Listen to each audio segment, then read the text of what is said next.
안녕하세요. 오늘은 건강한 노후를 위한 중요한 이야기를 준비했습니다. 혹시 예전에 비해 계단을 오르내리는 것이 힘들어지셨나요? 또는 무거운 물건을 드는 것이 어려워지셨나요? 이런 변화들은 자연스러운 노화 과정이지만 올바른 영양 섭취로 충분히 개선할 수 있습니다. 오늘 소개할 내용은 바로 계란보다 무려 10배나 높은 단백질을 가진 식품들입니다. 나이가 들면서 우리 몸에는 여러 가지 변화가 일어납니다. 그 중에서도 가장 중요한 변화는 근육량의 감소입니다. 30세 이후부터는 매년 약 1%씩 근육량이 줄어들게 됩니다. 60세가 넘으면 이 속도는 더욱 빨라져서 매년 1.5%에서 2%까지 줄어들게 됩니다. 근육이 줄어들면 어떤 일이 일어날까요? 첫째로 면역력이 떨어집니다. 우리 몸의 면역세포들이 주로 근육에서 만들어지기 때문입니다. 둘째로 낙상 위험이 높아집니다. 다리 근육이 약해지면 균형을 잡기 어려워지고 넘어질 가능성이 커집니다. 셋째로 일상생활이 불편해집니다. 문을 열거나 계단을 오르거나 물건을 드는 등 기본적인 활동이 어려워집니다.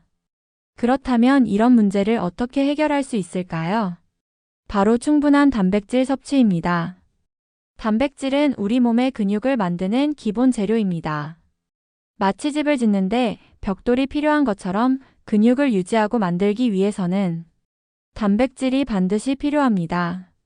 전문가들은 65세 이상 어르신의 경우 체중 1kg당 최소 1.2g의 단백질이 필요하다고 말합니다.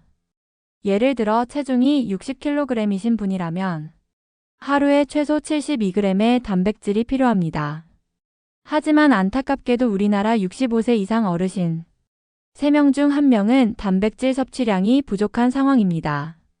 많은 분들이 단백질 하면 가장 먼저 떠올리는 것이 바로 계란입니다. 일반적인 대형 계란 1개 약 60g에는 약 6g에서 7g의 단백질이 들어 있습니다. 100g 기준으로 환산하면 약 12g 정도의 단백질이 함유되어 있습니다. 하지만 여기서 한 가지 문제가 있습니다. 체중 60kg인 분이 하루에 필요한 단백질 72g을 계란만으로 채우려면 하루에 계란을 10개에서 12개나 먹어야 합니다. 현실적으로 불가능한 양입니다.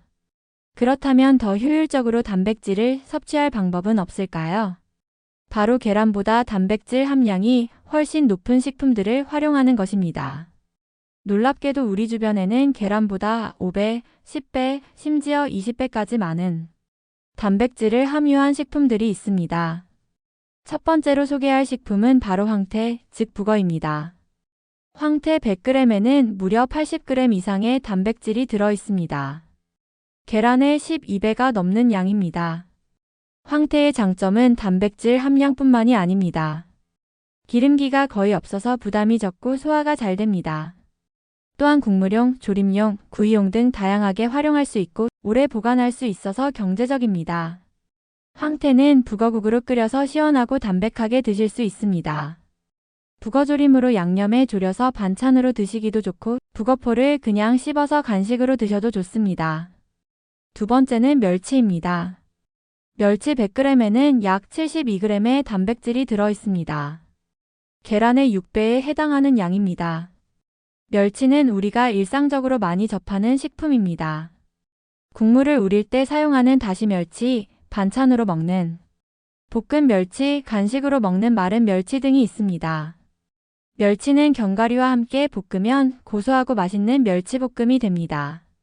멸치 육수로 끓인 국수는 담백하고 건강합니다. 그냥 씹어 드셔도 좋은 간식이 됩니다. 세 번째는 명태포입니다.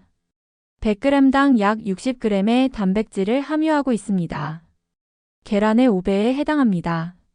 명태포는 특히 어르신들이 좋아하시는 식품 중 하나입니다. 쫄깃한 식감이 좋고 씹는 운동에도 도움이 되며 간편하게 드실 수 있습니다. 네 번째는 서리태, 즉 검은콩입니다. 100g당 약 38g의 단백질을 함유하고 있습니다. 계란의 3배에 해당합니다. 서리태의 특별한 점은 식물성 단백질이라 소화 부담이 적다는 것입니다. 또한 안토시아닌이 풍부해 항산화 효과가 뛰어나고 콜레스테롤이 전혀 없으며 식이섬유가 풍부해 장 건강에도 좋습니다. 서리태는 쌀과 함께 지어서 서리태밥으로 드시거나 소화가 어려우신 분들은 서리태죽으로 드시면 좋습니다. 볶아서 우린 서리태 차로도 드실 수 있습니다. 5번째는 참치 통조림입니다. 100g당 약 30g의 단백질을 함유하고 있습니다. 계란의 2.5배에 해당합니다. 참치 통조림의 장점은 언제든지 간편하게 드실 수 있다는 것입니다. 보관도 용이하고 가격도 비교적 저렴하며 다양한 요리에 활용할 수 있습니다. 참치는 마요네즈와 섞어서 샐러드로 드시거나 김밥 재료로 활용하거나 김치와 함께 끓여서 참치찌개로 드실 수 있습니다. 이제 이런 좋은 고단백 식품들을 실제 식단에서 어떻게 활용할지 알아보겠습니다. 아침 식사로는 북어국 한 그릇에서 약 15g의 단백질을, 멸치볶음 1접시에서 약 10g의 단백질을 얻을 수 있습니다. 점심 식사로는 서리태밥 한 공기에서 약 12g, 참치찌개 한 그릇에서 약 18g의 단백질을 섭취할 수 있습니다. 저녁 식사로는 명태포구이 1접시에서 약 20g의 단백질을 드실 수 있습니다. 이렇게 하루 종일 드시면 총 약 75g의 단백질을 섭취할 수 있어서 하루 권장량을 충분히 채울 수 있습니다. 하지만 고단백 식품을 섭취할 때 주의할 점들도 있습니다. 첫째로 나트륨 함량을 주의해야 합니다. 멸치, 황태, 명태포 등은 염분이 높을 수 있으므로 고혈압이 있으신 분들은 적당량만 드시고 물을 충분히 마셔서 나트륨을 배출해야 합니다. 둘째로 점진적으로 늘려야 합니다. 갑자기 단백질 섭취량을 늘리면 소화 부담이 될 수 있으므로 처음에는 조금씩 시작해서 점차 늘려가시기 바랍니다. 셋째로 균형 잡힌 식단이 중요합니다. 단백질만 중요한 게 아니라 탄수화물, 지방, 비타민, 무기질도 함께 드셔야 합니다. 넷째로 충분한 수분 섭취가 필요합니다. 단백질을 많이 드실 때는 물을 더 많이 드셔야 하므로 하루 최소 1.5리터 이상의 물을 드시기 바랍니다. 개인차도 고려해야 합니다. 신장 질환이 있으신 분은 의사와 상담 후 단백질 섭취량을 조절하셔야 하고 소화 기능이 약하신 분은 부드러운 형태로 조리해서 드시며 씹기 어려우신 분은 갈아서 드시거나 죽 형태로 만들어 드시면 좋습니다. 단백질 섭취도 중요하지만 건강한 노후를 위해서는 다른 것들도 함께 신경 써야 합니다. 규칙적인 운동을 하셔야 합니다. 단백질을 아무리 많이 드셔도 운동을 하지 않으면 근육이 늘지 않습니다. 간단한 걷기나 스트레칭이라도 꾸준히 하시기 바랍니다. 충분한 수면도 중요합니다. 근육은 잠자는 동안에 만들어지므로 하루 7시간에서 8시간의 충분한 수면을 취하셔야 합니다. 스트레스 관리도 필요합니다. 스트레스는 근육 분해를 촉진하므로 취미활동이나 명상 등으로 스트레스를 관리하시기 바랍니다.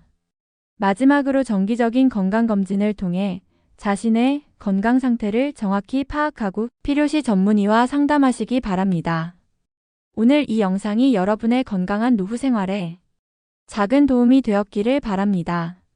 계란보다 10배 높은 단백질을 가진 식품들을 활용해서 더 건강하고 활력 넘치는 시니어 라이프를 만들어 가시기 바랍니다. 건강은 하루아침에 만들어지지 않습니다.